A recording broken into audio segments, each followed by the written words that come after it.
Tantor Audio, a division of Recorded Books, presents Blanketmen, an untold story of the H-Block hunger strike. By Richard O'Raw. Foreword by Richard English. Narrated by Roger Clark. Go tell the Spartans, thou who passeth by, that here, obedient to their laws, we lie. Epitaph for the Spartans who died at Thermopylae Simonides, circa 556 to 468 BC, attributed Herodotus's Histories.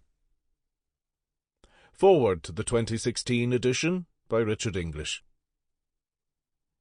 Irish Republican memoirs have long offered rich evidence regarding political history in Ireland, especially in relation to political violence and its contexts and aftermath.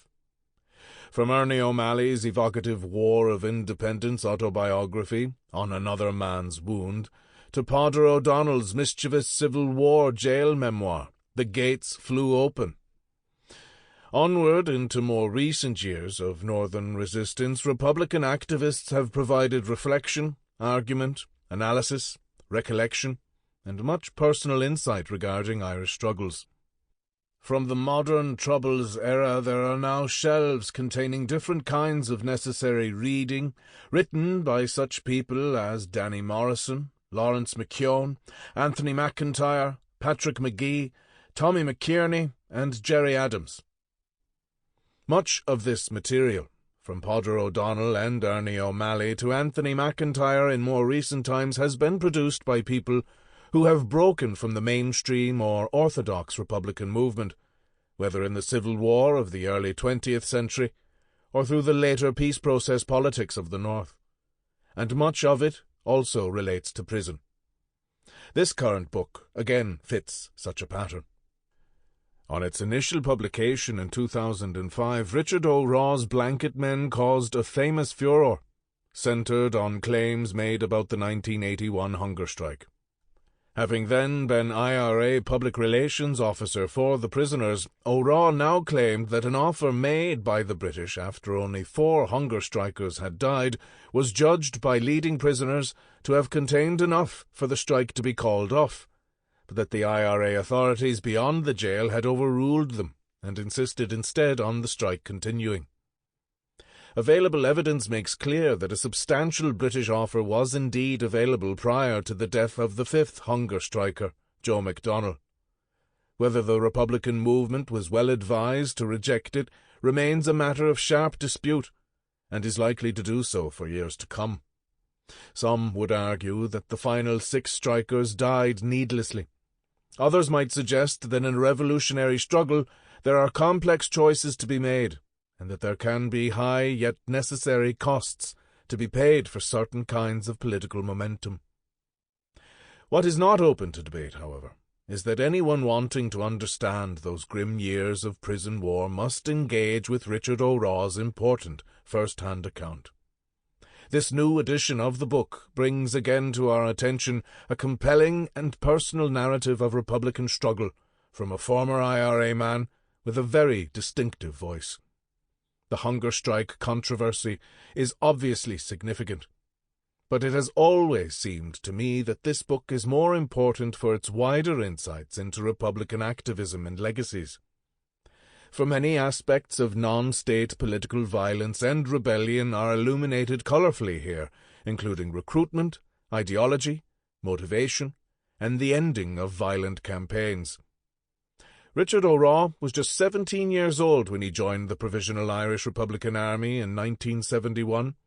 His father had been a Republican for many years, and, though not all provos came from this kind of background, in Richard's case it does illuminate one aspect of his inheritance and trajectory. That Republican journey was not heavily or formally ideological. In his own words, "Although I was ideologically committed to the cause, for me, in many ways, being in the IRA was almost the objective rather than the means." Indeed, it was in prison in the H-blocks, by which time he was already an IRA man, that O'Raw first really encountered systematic thinking about Irish republicanism as a structured ideology. Yet despite this, there was also within the movement a deep attachment to Irish Republican tradition. Among the prisoners, as O'Raw puts it, for example, there was an almost biblical reverence for the 1916 proclamation. Again, Richard O'Raw's prison comrades in the 1970s and 1980s were often devout socialists. Complementing family and ideology was the crucial role of a sustaining comradeship. O'Raw refers to the sense of belonging offered by IRA membership, and associated with this there was the vital phenomenon of pride. There was pride in struggle. I felt proud to be a Blanketman. And there was deep pride in IRA friendship. I am proud that I knew Bobby Sands and could call him and his fellow hunger strikers my good friends and comrades. O'Raw adds, indeed, that despite all the heartache, I am enormously grateful that God gave me the opportunity to have known those men. But there was also a darker theme of revenge against enemies. So there was elation among Republican prisoners at the killing of 18 British soldiers at Warren Point in August 1979, while the death of Lord Mountbatten on the same day, also at the IRA's hands, prompted some euphoria among the prisoners too. We get here sharp-sighted views also of other aspects of the culture of the IRA, including its authority structures.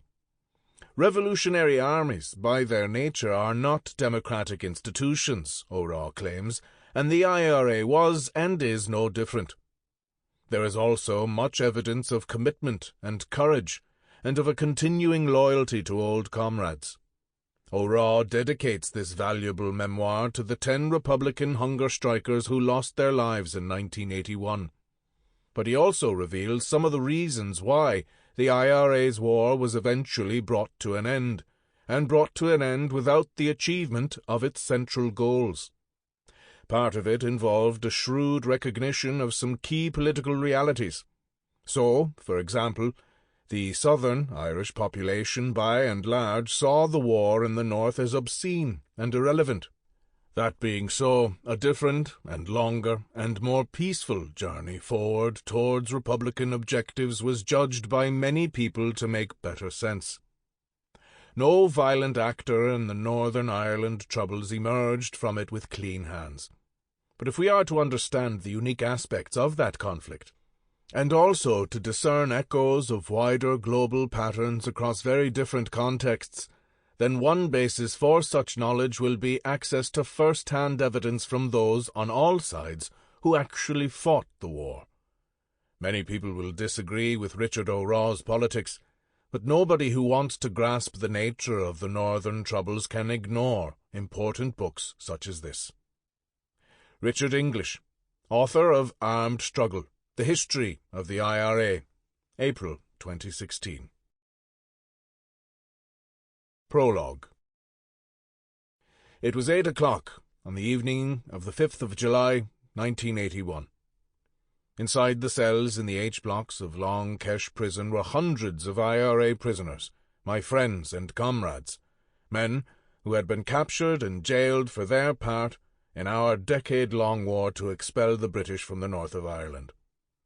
For over 3 months some of our number had been on hunger strike to achieve political status, and 4 comrades had died slow, agonizing deaths. I was public relations officer for the prisoners, and Brendan "Bick" McFarlane was their commander. That night there was a hush of expectation about the wing because Bick had been summoned to a meeting earlier that day in the prison hospital. As a result of that meeting, Bick and I had urgent business to discuss. As usual, this was done in Irish, so that the hated screws, the prison warders, wouldn't be able to understand us. I called Bick up to his cell window. "Well, Rick?" he asked. "I think there's enough there, Bickso." "I agree. I'll write to the outside and let 'em know our thinking." With these words, the leadership of the Republican prisoners in the H-blocks accepted a set of proposals that had been presented to them by the mountain climber, an intermediary from the British government, 4 days before the 5th hunger striker, Joe MacDonald, died. Why then did Joe, and 5 other hunger strikers eventually die. In this book, I have attempted to answer that question and to shed some much-needed light on the real story of the hunger strike. In doing so, I believe I have peeled away the layers of carefully scripted myths that have surrounded this momentous event in Irish history, the most insidious being that the prisoners were always in complete control of the hunger strike. As verified by the aforementioned conversation, if the prisoners had been free to make the critical decisions, Joe MacDonald and our 5 comrades who followed him to their graves would be alive today. Some may ask why I am writing about these things now. Why did it take 24 years for me to tell this story? There are several reasons. I was told in 1991, when I privately criticized the role of the IRA Army Council in the hunger strike, that I could be shot for opening my mouth. The threat had the desired effect. As well as that, I was reluctant to expose certain individuals in the leadership of the Republican movement to the possibility of criticism, while other IRA volunteers were giving their lives in the same armed struggle for which my 10 dead comrades had died. That armed struggle is over, but most importantly of all, I cannot, in all conscience, continue to acquiesce in the duplicity that has surrounded the hunger strike from that time. I am convinced that the truth, as I knew it to be, should be told, and that I have a duty to the dead hunger strikers to explain fully the events that led to their deaths. I bear no grudge against the Republican movement or any individual in it. In fact, I believe that the movement has been the engine for change in the North, and, in my experience, Republicans are dedicated people who believe not only in unifying and freeing our country, but also in equality and justice for all, including Unionists. I met some of the best people one could encounter in the movement. I dedicate this book to our 10 dead comrades, who gave their lives for the Republic. 1. Take a good look at it, Rick. If we go ahead with this job, we're not going to be seeing it for a long time, my friend Dollhead said. Involuntarily, my eyes scrutinized the top of Belfast's White Rock Road, the tiny commercial heart of the greater Ballymurphy area. Before me was a threadbare tapestry of nondescript shops, a bar surrounded by a protective cage of grey wire mesh, the ubiquitous Chinese takeaway, and graffiti-covered walls. It was hardly the Champs-Élysées, but it was home. What makes you think we'll not be seeing it for a long time? 'Cause this job's a fucking suicide mission. Rick, have you done a dummy run on it? Nah, I haven't. Jesus Christ, Dollhead, this isn't like you at all. Can't be that bad, surely. Fuck's sake, it's just a shitty old bank robbery. Shitty old bank robbery, my balls. Rick, I swear to God, it is that bad and worse. Have you any idea how far away Malisk is? Nope, and I don't care. The job has to be done and that's it, and we've been told to do it, so we've no choice. Well, wait till I tell you something. I'm not doing it. No fucking way. Mark these words, Rick. If we rob this bank, we'll not be back here for a long time. If we come back at all, I'll resign from the RA before I'll do this bank. Hell's bells, I've never seen you like this. Do a dummy run, Rick, just do it, Dollhead said, and walked away up Dermot Hill. I watched him until he disappeared around the bend at the bottom of the Dermot Hill estate, wondering all the while he was so spooked by the prospect of robbing this bank, an operation which, relatively speaking, was on the lower rungs of IRA activity. I went over and sat on the concrete surround of the grass verge at the bottom of the estate. All around me, people were going about their daily business, unaware that I was observing them. Kevin Whack McGettigan and Paddy the Prod McMullen were pressing the buzzer on the steel door at the side of Kelly's bar in the hope of gaining entry to get the cure. The 2 lads looked like they needed it. I noticed wee Lily Hall coming out of McCallfield's butcher's, and then walking the short distance to McAvoy's grocery shop, while Geordie Finn was going into the post office to collect his customers' dole money. Geordie would collect people's dole and deliver it to their houses for a small fee. It was on occasions like this that I envied the much-maligned residents of Ballymurphy. I was jealous of their routine lives and their ability to confront the misfortune of having been born the unwanted children of a state that viewed them as whinging malcontents and rebels. Not one of them had to deal with the dangers of robbing a bank in 2 days' time, or sweat a comrade's sixth sense, which screamed at him that to go ahead with this robbery meant either imprisonment or death.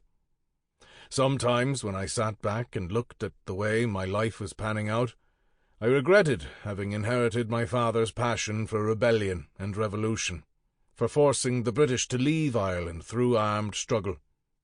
This passion was the reason I had joined the Provisional IRA at the age of 17 in March 1971. But those regrets were always suppressed by my desire to end British rule in the north of Ireland and to establish a 32-county socialist republic. As I watched people go about their business, my mind turned once again to the coming bank robbery. There was a job to be done, and no amount of hocus-pocus would alter that fact. I had to put Dollhead's mystic reticence to bed. There was no room for negative thinking. An operation was an operation, even if it was only a shitty old bank robbery. And besides, this was my opportunity to make amends for an earlier faux pas.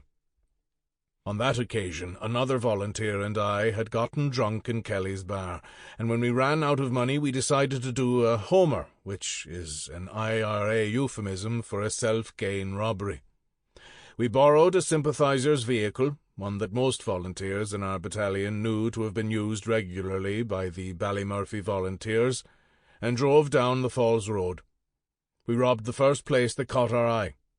We were unmasked while doing the robbery, and while the Royal Ulster Constabulary was not informed of the robbery, the IRA was. Within a couple of hours it had traced the vehicle and identified us, unbeknown to us. We got less than £50 from the robbery, and we blew it on drink that night. It was the dearest drink I've ever had in my life. We were both shot for our misdemeanour, and rightly so. Drunk or not, we had brought the IRA into disrepute. Although we were only meant to be grazed in one leg, the bullet had gone straight through my right leg and had hit a bone on my left leg. My friend suffered an even worse fate. The bullet shattered his right leg, leaving him with a permanent limp. Another friend, who was shot along with us, was only grazed.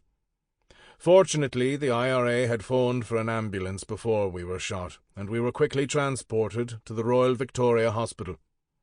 I had been married only a week when I was shot. The IRA had delayed my punishment until after my wedding. In fact, I was shot within 2 hours of returning from my honeymoon in Dublin. My wife, Bernie, was just 18 years old, but her years belied her wisdom. She kept saying that we would get through this and that we would come out stronger on the other side. She never once asked me why I would do such a silly thing when I was on the threshold of pledging myself to her for the rest of my life. Months later, though, she confessed that I had badly hurt her. Surprisingly, this was not because I had done the homer. She had put that down to a drunken escapade. It was because when she and my father had come into the hospital ward, I had asked her to wait outside while I poured my heart out to him. I didn't realize it at the time, but I had been extremely thoughtless. I had inadvertently devalued her and given her the impression that she did not matter, that my father's feelings were more important than hers. My father had been a lifelong Republican. Because of my overwhelming need to beg his forgiveness, I had completely ignored the possibility that it must have been a terrible ordeal for Bernie to have to see her husband of 1 week lying in a hospital bed, having been shot and disgraced by his own organization. When my father came into the ward later that day, I cried a bucketful of tears. I will never forget the pained look on his face. I couldn't apologize enough to him, knowing that I had betrayed him as a son and had let down the family, let alone the great dishonor I had brought on myself. He saw that I was hurting and tried to comfort me by saying that life was about learning from and living with mistakes, that anyone could make a mistake, and that I wasn't the first and wouldn't be the last to mess up. He hugged me and told me not to worry, that this pain would pass. I so much wanted to hear those words, even though they failed to lessen my feelings of self-detestation or assuage my guilt at having brought shame on my family. I hated myself. I was released from hospital after a week and refused to leave the house for a couple of weeks. How could I face those good people who had put their trust in me down through the years? A couple of volunteers called to the house in a car and insisted that I go with them to Kelly's bar for a drink. I reluctantly agreed. When we got there, I was treated very well by everyone, and after a few beers I felt at home again, as the formal greetings gave way to a bout of serious ribbing about my having been shot. It was as well that I was thick-skinned. I had one abiding objective, one avenue left along which I could salvage my honour and self-respect, and that was to get back into the IRA as quickly as possible. I had found life outside the IRA difficult to adjust to. All my friends and comrades were still in it, and I felt a certain jealousy when I saw them discussing IRA matters to which I was no longer privy. Although I was ideologically committed to the cause, for me, in many ways, being in the IRA was almost the objective rather than the means. I missed the sense of belonging, the comradeship, even the conspiratorial nature of the IRA's procedures. I was still a very committed Republican. The struggle had been my life, and I dearly wanted, if the IRA would take me back, to be given the opportunity to atone for my mistake. After 3 months, I approached the man who had engineered my punishment and told him that I wanted to be readmitted to the fold. He laughed and told me that there would be no problem. I was back where I belonged. 2 days after our conversation, I met Dalhead early in the morning at the top of the White Rock Road. It was February 1977, dark and cold, and it was bank robbery day. There was a wry smile on his face. "There it is, Rick," he said. "The top of the rock. You're not going to see it for a long time." "Wise up, you're putting the scud on us, and we haven't even started yet." "We're going down for this one, Rick." I wasn't in the least surprised to find Dalhead ready and willing to do a job that frightened the life out of him. He was always going to do this operation, no matter what he had said earlier. His sense of duty to the IRA allowed for nothing else. We climbed into the white van. There were 4 of us in the van, all experienced men who had faced this type of pressure many times before. It had been decided that we wouldn't wear gloves until we'd left the van to rob the bank, in case the police, or peelers, as they were more commonly known, stopped us on the way. I was sitting in the front alongside Dalhead, our driver, and made a point of touching nothing. The weapons were in another vehicle, behind us, so that if we were stopped at least we'd be clean, although, considering the calibre and history of the men in the van, we would be arrested and taken to Castlereagh Interrogation Centre at the very least. We crossed over to North Belfast. We drove up the never-ending Antrim Road, past the urban New Lodge and the North Circular Road area with its grand detached houses. Soon, Bellevue Zoo was behind us. I looked quizzically at Dalhead, but he only shook his head and grunted. "I told you, didn't I?" I had no reply, but Willie John McAllister wasn't so taciturn. "In the name of Jesus, where's this bank?" he asked. "Willie John, we're nowhere near it," Dalhead said. "For fuck's sake, if we go any farther away from Belfast, we'll end up in Ballycastle. We must have passed a dozen banks already to get here. Look, there's another one." Finally, we came to a halt outside Glengormley village. A female volunteer left the second vehicle and got into our van. She produced the guns, surgical gloves, and pillowcase, the bank robber's tools. After putting on the gloves, we stuck the guns down the backs of our trousers and drove on. We arrived outside the northern bank at Mallisk at 11 o'clock.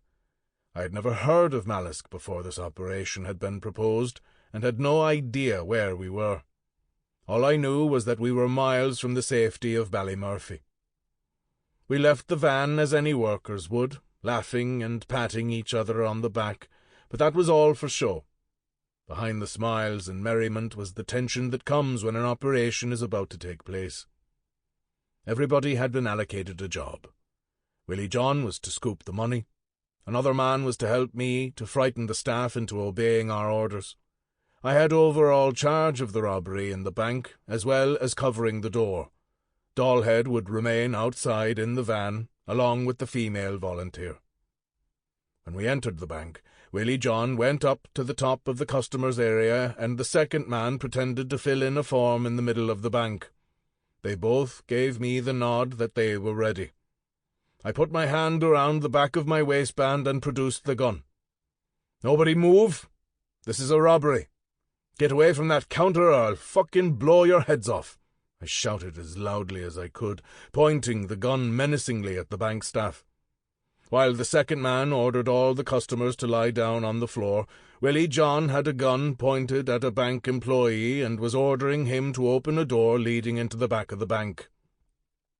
The side door was opened, and Willie John was in behind the counter in a flash, scooping money from the various teller slots. He then disappeared into the farther reaches of the bank where I assumed the safe was located. There is always a period in a bank robbery when the initial threat of violence gives way to the business at hand, as staff and robbers alike resign themselves to getting the ordeal over with as quickly as possible. I was standing at the side of the front door, and although I kept barking orders to ensure control over the staff and customers, I felt very calm and was pleased that things were progressing nicely. An old lady who was standing at the first teller slot was in a bit of distress, so I went over to her and told her she had nothing to worry about, that we were only interested in the money and that she was in no danger. She said, "Thank you, son," and seemed more settled. A large man entered the bank, and I put the gun to his head and shouted at him to put his arms up before making him stretch out on the floor. I then frisked him to see if he was carrying a weapon. The whole thing was taking too long, and I shouted for the number 3, Willie John, to hurry up. For the duration of the robbery, I had my hand covering my mouth and face so that even if there was a hidden camera, and I couldn't see one, at least they would not get a clear image of me. Finally, Willie John emerged from behind the counter. One last warning that nobody should move, and we were out of the bank. We walked quickly to the van and jumped in. As the van took off, the guns and gloves were put into the pillowcase, along with the money, and the pillowcase was then shoved into a 2-wheeled shopping trolley. We settled down then, although it was hard to act normal after such an adrenaline rush. We had barely moved 200 yards from the bank when Dollhead alerted us to a white car behind us. He speeded up, and the white car did the same. The next thing I noticed was a figure hanging out of the window with a gun in his hand. "They're fucking peelers! There's a fucker pointing a gun at us!" I shouted. "Shut the fuck up, Rick! I'm trying to drive here!" My stomach was turning. This was the worst of all the many predicaments I had been in. Dollhead somehow put a bit of distance between them and us. As we entered Glengormley village, we dropped off the female volunteer. She disappeared with the shopping trolley containing the money and the guns. The peelers came around the corner as we gathered speed, and the chase was on again. We then crashed the lights at Glengormley and sped back up the Antrim road. The cops followed suit. By this time, we knew there would be a dozen cop cars zeroing in on us. The 2 peelers following us would be on the radio to tell their colleagues where we were, and sooner or later they would throw up a roadblock. We needed to get off the main roads and try to make our escape in the side streets. When a Brit jeep drove in behind the peelers, our semblance of composure evaporated. At one corner, 2 of the van's wheels lifted off the road, and the van almost keeled over. We had to throw our weight to the other side of the van to get it back down again. Eventually, we made our way into a housing estate, and the van veered out of control into a garden and crashed. Our last words to each other were to separate, to make it harder for the peelers to chase us. I knew that to stay on the street meant capture, so I ran up and... Sample complete. Ready to continue?